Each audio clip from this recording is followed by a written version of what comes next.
The chill of an October dawn in Sleepy Hollow, New York, permeated the isolated cabin. Felipe, a digital influencer in his early 20s on the hunt for the perfect shot, awoke in a panic. It wasn't a dream, but a vivid image. He, being dragged into the dark depths of a lake by an unseen force. He tried to avoid the session, but his team pressured him.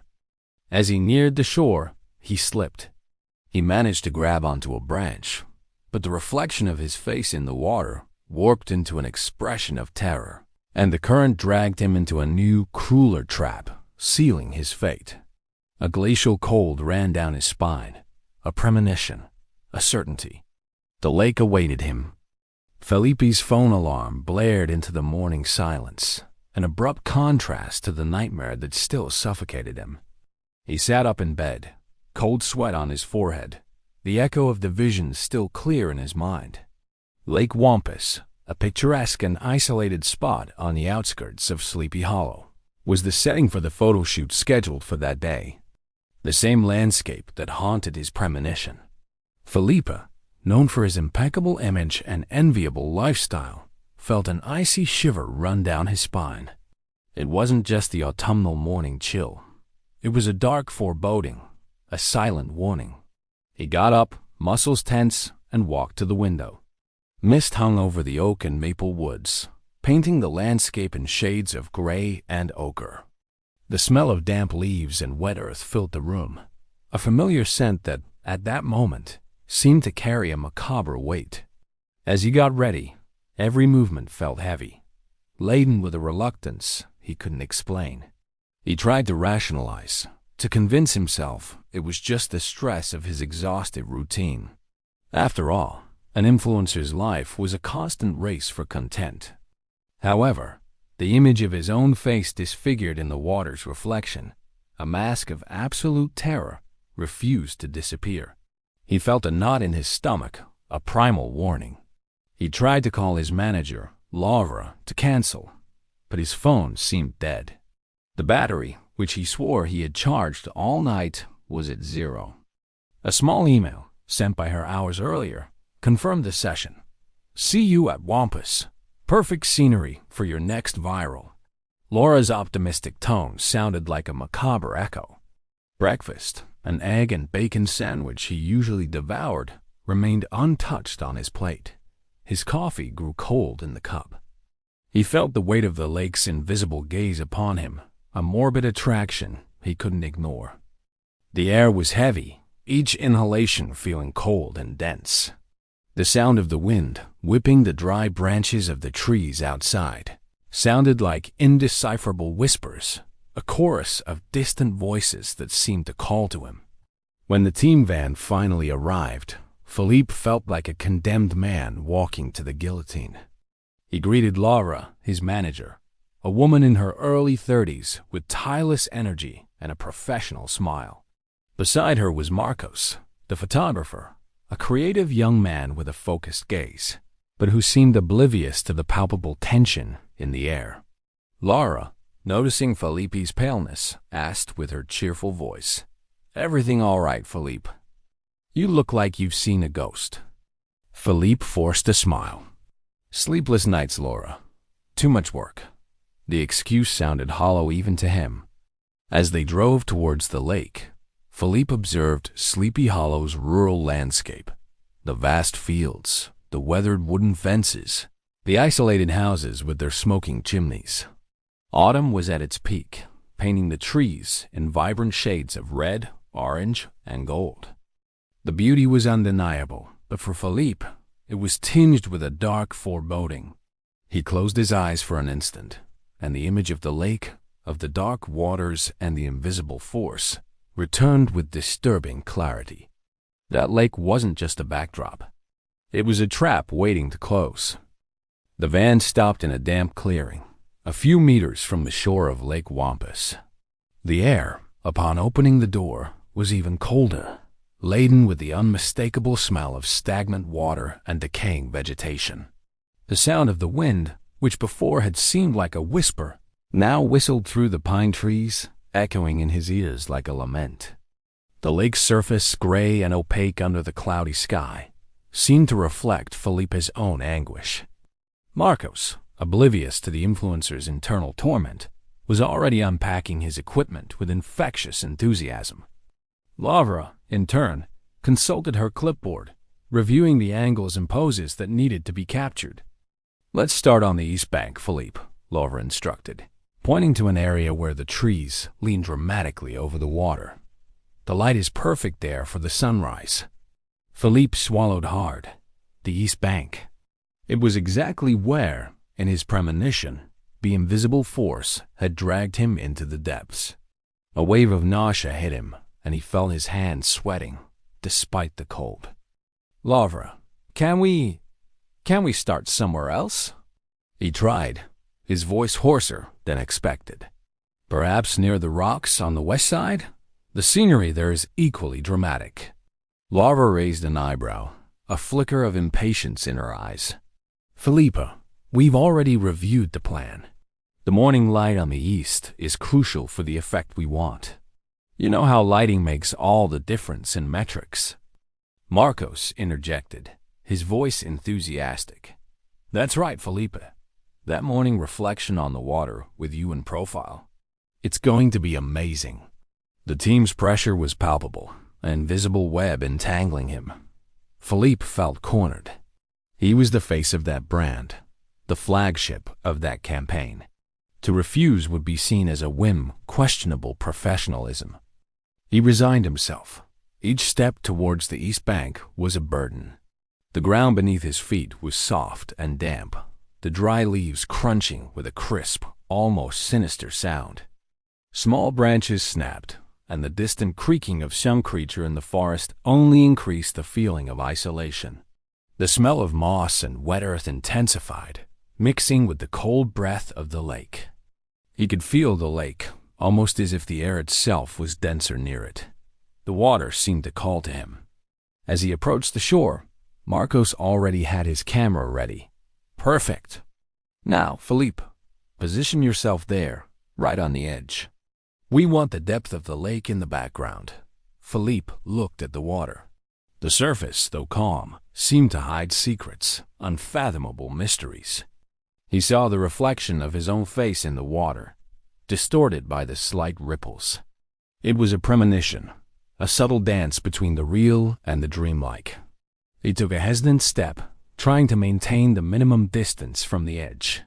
His eyes scanned the surface, searching for something, anything, to confirm the vision. There was nothing, only the reflection of the gray sky and the trees.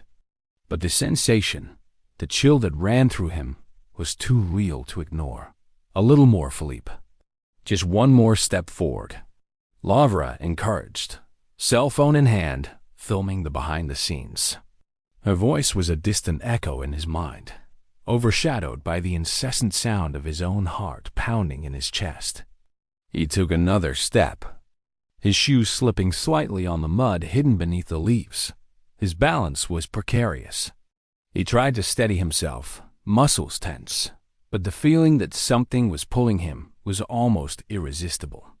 It was as if an invisible, yet powerful, current was drawing him into the darkness below. The first trap had been set, and he was in it, without realizing it. Felipe's slip was subtle, almost imperceptible at first. One foot found treacherous mud beneath the damp leaves on the bank, and his boots slid back. The brief imbalance was enough for panic to set in. The shiver he'd felt since morning intensified, transforming into a visceral fear that chilled him to the bone. In his mind, the image of the premonition overlaid reality. The dark water, the invisible force, the terror. He stumbled, arms flailing in the air for support, while Laura and Marcus, just a few meters away, seemed oblivious to his internal struggle. "Felipe, what's wrong? Are you all right?"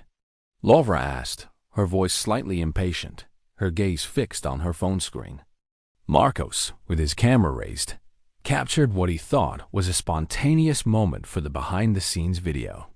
Neither of them perceived the gravity of the moment, the fine line between what was real and what was the premonition dissolving. Felipe desperately reached out, his fingers searching for anything solid to grasp. His gaze swept the bank, and he saw, just inches away, a thick, gnarled branch of a century-old oak extending over the water. With superhuman effort, he managed to reach it. His knuckles turned white with the force of his grip, the rough bark of the branch scratching his skin.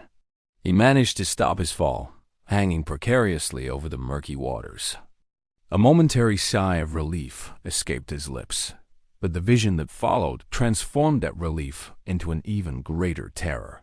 His face, reflected on the slightly rippled surface of the lake, began to deform. It wasn't the usual distortion of water. It was something more sinister. His features stretched, his eyes widened in indescribable horror, his mouth opened in a silent scream. It was the face of the Premonition, the same expression of absolute terror that had haunted him since dawn. Time seemed to slow down. The reflection wasn't his, it was his future. Laura, finally noticing Felipe's strange stillness, lowered her phone. "Felipe, is something wrong? You look pale." She took a step forward, but Marcos, still focused on his camera, pleaded, "Wait, Laura. Leave him like that, with his hand on the branch. What a dramatic shot." He adjusted the focus, unaware that the drama was real. Felipe barely heard. His eyes were fixed on his distorted image in the water, a mirror of his own condemnation. The air around him grew denser, the morning chill intensified, and a rancid smell of mud and something indefinable exuded from the water. It was as if the lake was breathing, drawing him in. He felt a force, not an immediate physical pull, but an invisible current, subtle yet relentless, beginning to drag him sideways towards the center of the lake. It was a different trap than he expected, one that didn't pull him down, but into the middle of the darkness. He tried to pull himself back to the shore, but the branch, though thick, felt slippery. His muscles screamed with effort, and with each movement, the subtle current gained more strength, slowly spinning him, exposing him even more to the immensity of the lake. The dread was overwhelming. He had escaped the initial fall, but he was being dragged into a new, crueler trap, one that was leading him to the heart of his premonition. The silence, only punctuated by the sound of the wind and the murmuring of the water, seemed to swallow him whole. The branch under Felipe's hands began to creak, a dry, ominous sound echoing in his ears. The current, previously subtle, now gained strength, pulling him with increasing insistence towards the center of the lake. He knew the branch wouldn't hold him for long. His muscles burned, cold sweat dripped from his forehead, mixing with the tears of terror that began to well in his eyes. With each second, the shore seemed to recede, the figures of Laura and Marcos diminishing, as if they were mere observers of a tragedy unfolding in slow motion. "Felipe, what's happening? Are you letting go?" Laura shouted, her voice finally laced with alarm. She ran towards the shore, her steps hurried and clumsy in the mud. Marcos, realizing the seriousness of the situation, dropped his camera and ran too, extending his hand to try and reach him. "Hold on tight, Felipe. I'll pull you up." But the distance between them and the strength of the current were greater than they seemed. Felipe felt the pull, not downwards, but sideways, towards the middle of the gray expanse of the lake. It was as if an invisible hand was dragging him into a macabre dance with destiny. He struggled, his feet trying to find support in the icy water, but the depth was treacherous. The cold of the water, which had previously been a shiver, was now a shock, numbing his limbs. The smell of mud and algae seemed to invade his nostrils, suffocating him. The branch groaned again, a sound of wood breaking. A thin, but deep, crack snaked through the bark. Time seemed to freeze. Felipe looked back at the shore, where Laura and Marcos seemed helpless. His eyes met Laura's, and he saw in them a mixture of fear and despair. It was a silent plea for help, a final lament before the inevitable happened. The branch gave way. With a dry, resounding snap, it broke, sending Felipe into the water with a dull thud. He swallowed a gulp of cold water and felt his lungs burn. The current, now without the resistance of the branch, pulled him with surprising speed towards the center of the lake. He tried to swim, his arms and legs moving awkwardly in the heavy water. But the force was overwhelming, and panic drained his energy. The daylight, which had previously seemed clouded, now seemed to dissipate even further. The gray sky merged with the dark surface of the lake, creating a monochromatic environment of despair.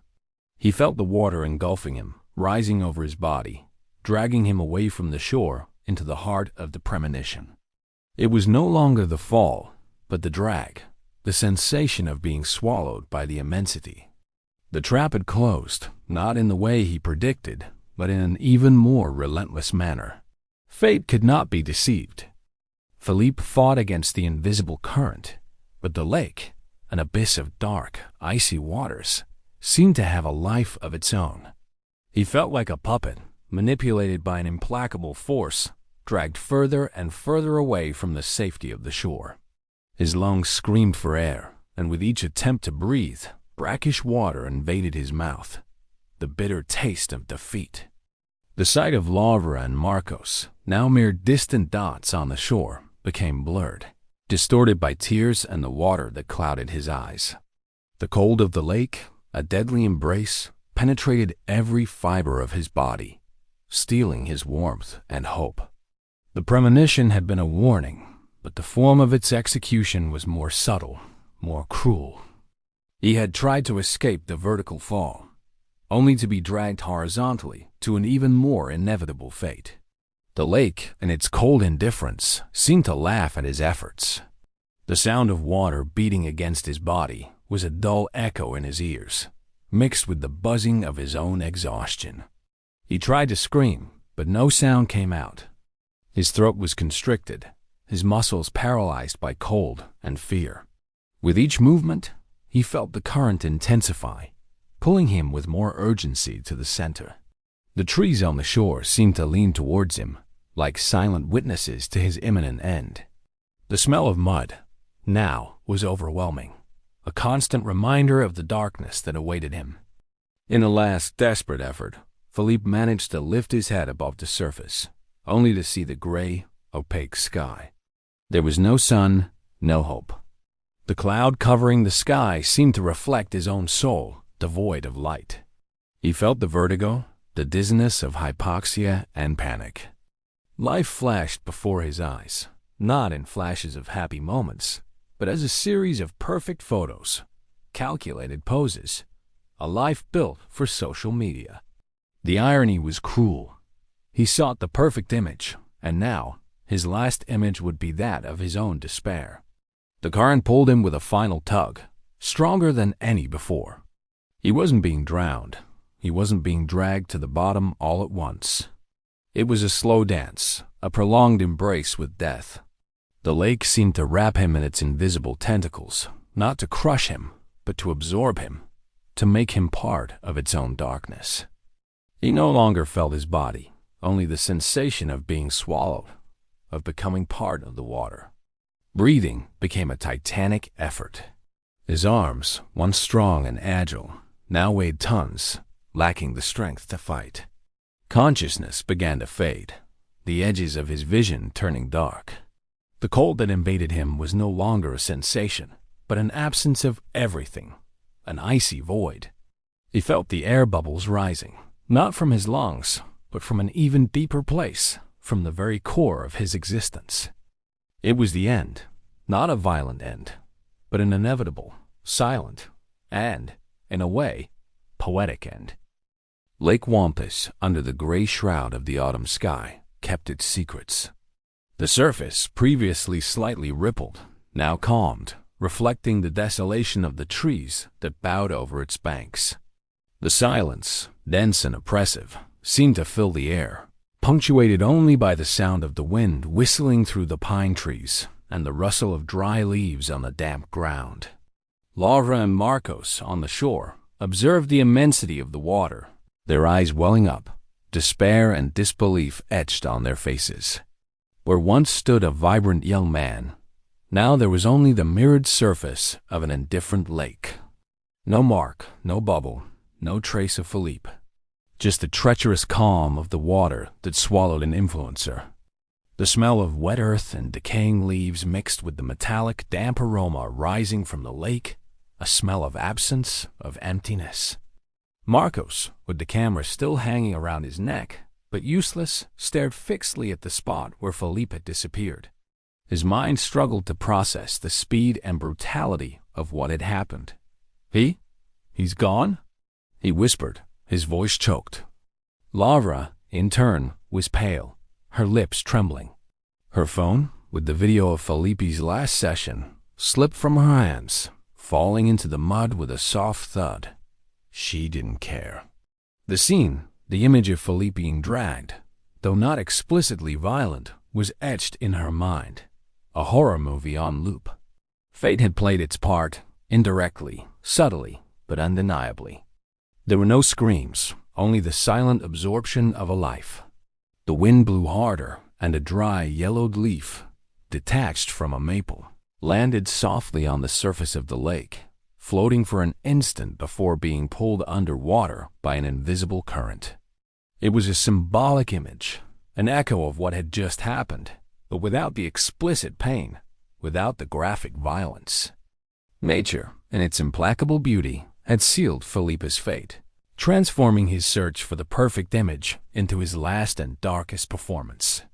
The hours passed, and the rescue team arrived, their lights flashing through the mist that began to rise from the lake. The sounds of radios and the voices of the rescuers filled the air, breaking the mournful silence. But it was a futile effort. The lake would not easily reveal its secrets. The story of Felipe, the influencer who sought the perfect photo and met his end in the dark reflection of the lake, would spread. It would not be a story of violence, but of premonition, of unshakable destiny, of a life that was taken by the very incessant pursuit of validation. A reflection on the fragility of existence, the thin line between real life and life on screens. The lake, serene and mysterious, would remain there, a mirror of hidden fears, awaiting its next reflection. What happens when the quest for the perfect image leads us beyond our own reality? Stay tuned for the next stories that await you, where the unexpected lurks in the shadows.